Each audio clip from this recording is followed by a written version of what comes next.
Hello folks, Easy Rider here. Welcome to my next video. Today I want to talk about how to easily and quickly clean a motorcycle. If that interests you, stay with me.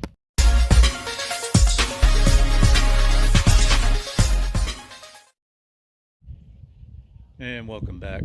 Yeah, I've been reading a lot of posts online about guys that are like, I never clean my bike, and I think a lot of that is because they really think it's a lot of work or it ain't worth their time. Let me just say, a filthy bike is a bike that's going to break down. Yeah, maybe you had one and it's going for a long time, but dirt collects water. Water makes it rust. Dirt in your chain will grind that thing to bits. Dirt in seals and stuff like that. It's just not good.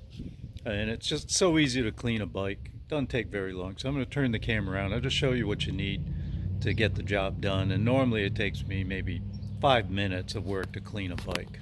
So here we go. I used to sell cars a long time ago, and I'd go back and get a new car detailed, and they detail really quick. And they had a few tricks, so I'm going to show you those tricks. First off, all you need is a bucket. Hold some water.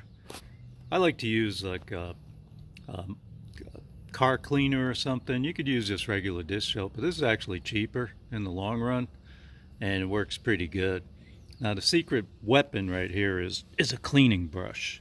Don't use sponges or towels or anything like that. A cleaning brush, you'll whip right through it really fast. Also, it's good to clean spokes, so you can just zip right through and clean the spokes with a cleaning brush. Any one will do, it doesn't matter. This one here, it's about, I don't know, almost 2.5 foot long. So you need a cleaning brush. The other thing I always keep hanging around is a little detail brush.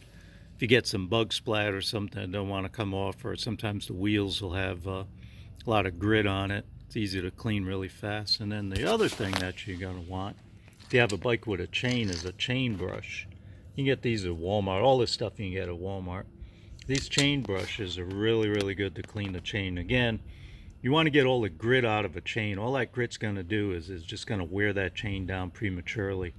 I've got 30,000 miles on an Africa Twin that I take primarily off-road, and the chain's still okay. I'm fixing to change it in a little bit. If you don't have a center stand, I got one of these snapjacks, and you can pick the back of the bike up. Picking the back of the bike allows you to spin the back wheel, and it's easier to clean the chain with that brush if you can spin the back wheel. There you go. It really isn't all that hard. All you need is just the equipment that I told you, and maybe 5 minutes of your time. Oh, the other thing you might want is a chamois cloth to dry it all off. But yeah, there you go, man. And I keep all my bikes, even though this one's filthy, needs a bath right now, but all my bikes are fairly clean, and these are bikes I take off-road quite a bit. And so yeah, so you don't have to have a dirty bike. It doesn't mean that if a clean bike you don't ride it. That's bullshit. And if it's a dirty bike, like you're the greatest rider on earth, no, you're just lazy. So anyway, clean your bikes, man. Makes you look better. Thanks.